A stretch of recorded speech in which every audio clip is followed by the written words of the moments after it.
every time I tell this story, like my mind takes me somewhere else, and things are probably like me because this is my truth and it's already hard enough sharing it.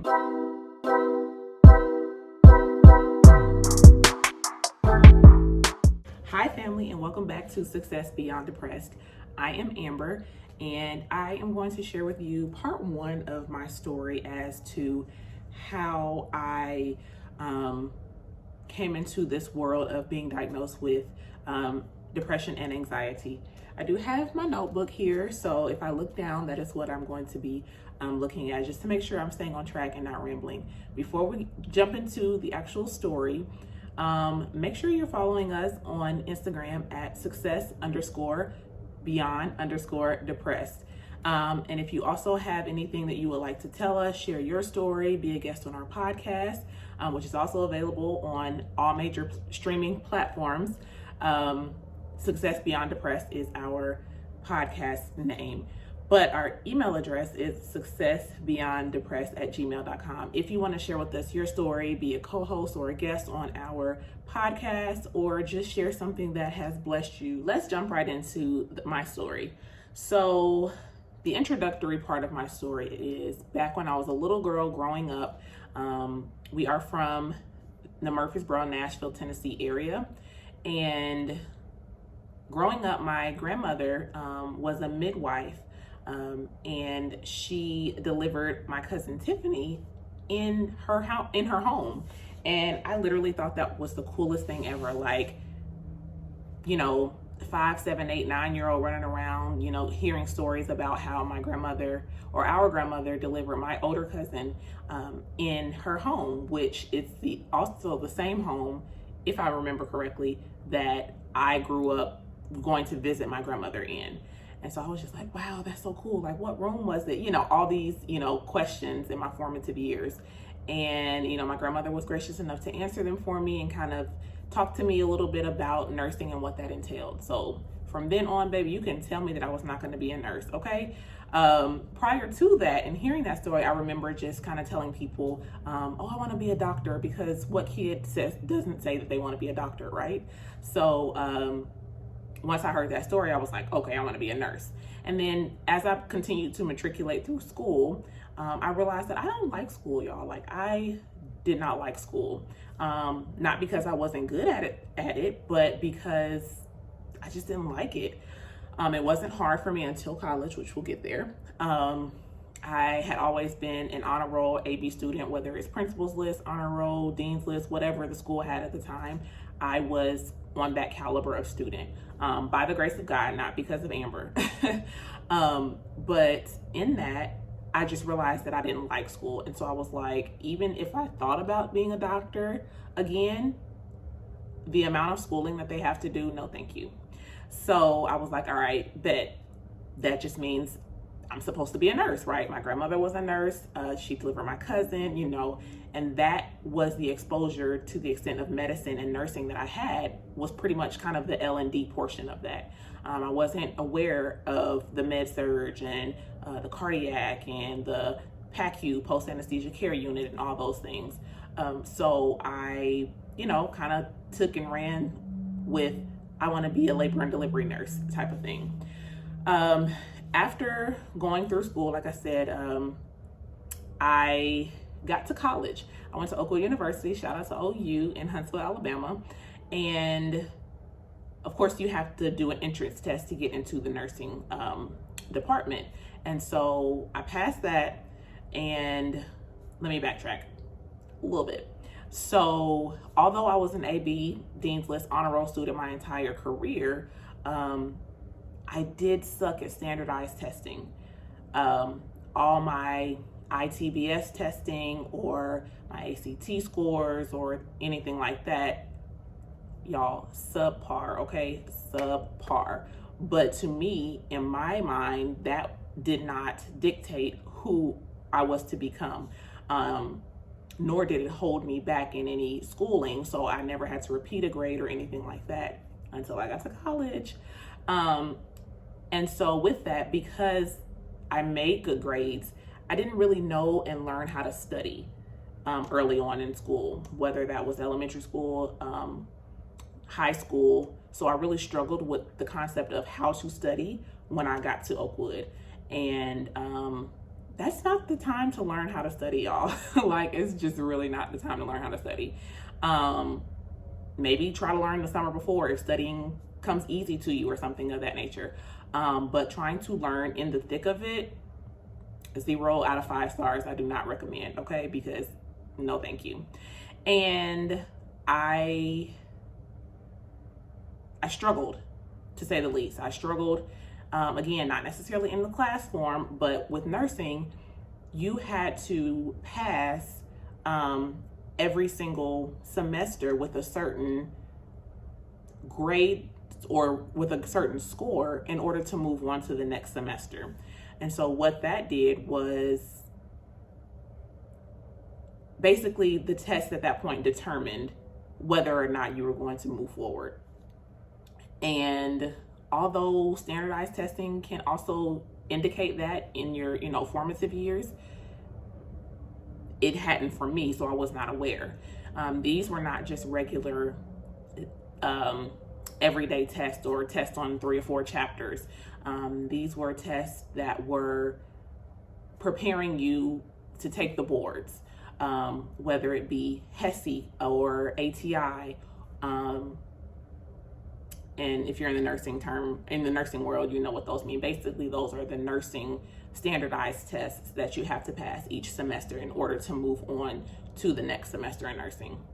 Y'all, when I tell y'all that I struggled with every single one of those nursing standardized tests, so much so that in my junior year, Oakwood the nursing department had a rule that you only have, I want to say it was 4 times. It was 3 or 4 times to take and pass that exit exam, if you will, for each particular semester, whether it's fundamentals, whether it's informatics, whether it's postpartum, antepartum, all of that. Whatever the case may be, whatever subject at hand, you had to pass the standardized portion of that at the end to make sure that you were ready to go ahead and move to the next level. So the standard was you can retake it 4 times. I want to say it was 4, but again, it was either 3 or 4. By the time I got to med surge, y'all, I was done. I took it 3 times and did not pass. The 4th time, so if it was 3, I took it 2 and didn't pass. Whatever the case may be, y'all. I'm confusing the numbers of how many it was and trying to get stuck on that. But anyway, the point is, they had to basically have a meeting. The staff had to have a meeting to figure out whether or not it was worth it to have me try to retest an additional time more than what the standard was. So if the standard was 3, they let me test 4. If the standard was 4, they let me test 5.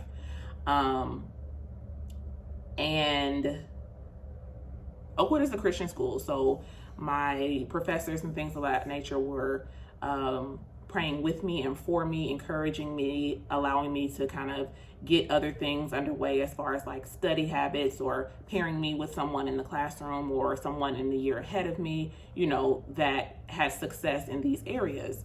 And, I went through all of that. I did all of that remediation basically. And I still failed. I still failed. And when you're in college and when you are in that type of environment where people can see whether or not you're moving with them or you had to, stay where you are and be with another class or anything like that. So to me, in my mind, that was my first example of where looking back, because of course hindsight is 2020, where I started to have those depressive thoughts and I'm not good enough and self-loathing and just a pity party me, all day long. And not because anybody made me feel that way. That was how I felt and perceived myself. And it was rough. It was embarrassing. It was a tough one. And so because I failed, I had to, again, repeat that semester.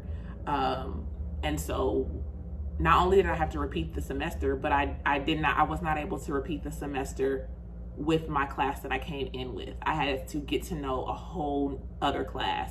I had to kind of create friendships and mentorships with that particular class to help sustain me and to establish what I could be and what I would be in my future.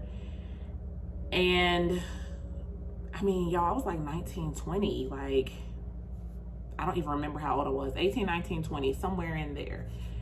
And those are your years where you just are trying to, you know, find yourself, kind of like an identity crisis, if you will, where you're just kind of doing this, that, and the other, trying to find yourself. And me trying to find myself in that time was literally just based on me finding what I'm going to be doing when I leave college and how am I going to be successful. Every time I tell this story, like, my mind takes me somewhere else and things are probably like very, very choppy. So forgive me, because this is my truth and it's already hard enough sharing it. But I also want to let someone else out there know that just because you aren't walking the path that you saw fit for yourself doesn't mean that your destiny is unfulfilled. It doesn't mean that God has left you or forsaken you. It doesn't mean that you have no purpose, because I know that I have a purpose.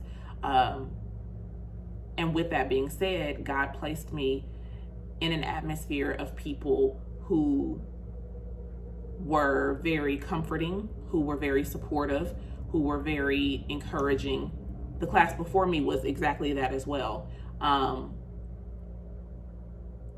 As were the professors and the teachers, but also so was the class that I joined after I failed. And even after that, y'all, it was still a struggle for me to pass those tests. And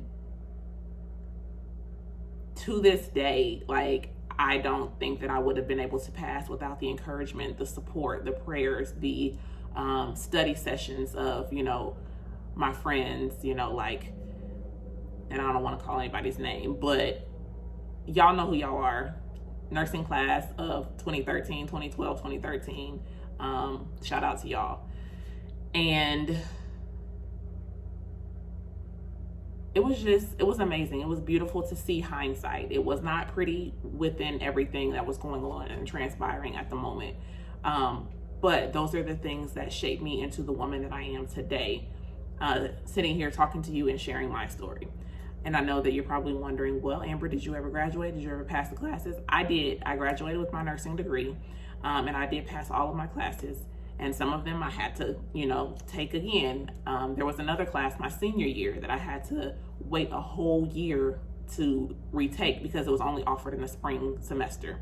And I don't remember what that class was, to be honest, but actually I think it was the very, very, very last class of the year right before graduation, where they're preparing you to take the exit exam, which was the HESI, which was the preparation exam for the NCLEX, which is the boards that you take in order to have your licensure for nursing. Licensure for nursing, y'all, is a whole other story, because that right there is when I had to seek counsel, had to come to grips that I was having a mental block that was not allowing me to progress forward. I had basically PTSD from the things that transpired in my school in college that were literally had me in a chokehold, y'all, that I could not get out of in order to pass the NCLEX test. And those things, again, that'll be in kind of part 2, but those things defeated me. Like, there's no other way around that. There's nothing else I can say about that except for they literally defeated me. They depleted me, and they made me feel like Amber was less of a person, less of a successor, if you will, and that my life had been doomed because I didn't have a backup plan, or if I don't become a nurse, then what will I do? I spent all this money on a 4-year degree that took me 5 years, and I still don't have it. Y'all, it was just a rabbit hole of everything that trickled and spiraled into thoughts that I've created and how I perceive myself. But in reality, that's not who God saw me as. That's not where my story ended. However, was it a comma? Was it a semicolon? Absolutely, but it definitely was not a period. So I'm going to close this portion of story time for now. And I promise you guys, I will come back with a part 2 to give you the nitty gritty of post-college depression and anxiety woes, if you will, where that is where I was actually clinically depressed, or clinically diagnosed with depression and anxiety. So thank you guys for tuning in. Stay tuned for part 2. I don't want to give a date as to when it's coming because I don't know when it's coming, but it's coming, and I promise you that. So in the meantime, if you haven't caught up on any vlogs that are uploaded on the channel already, make sure that you do so. Make sure that you like, comment, share, and subscribe and hit the notification bell so that you're notified every time we post a video. Once again, my name is Amber, and I am a successor of depression and anxiety. We'll talk to you later. Bye.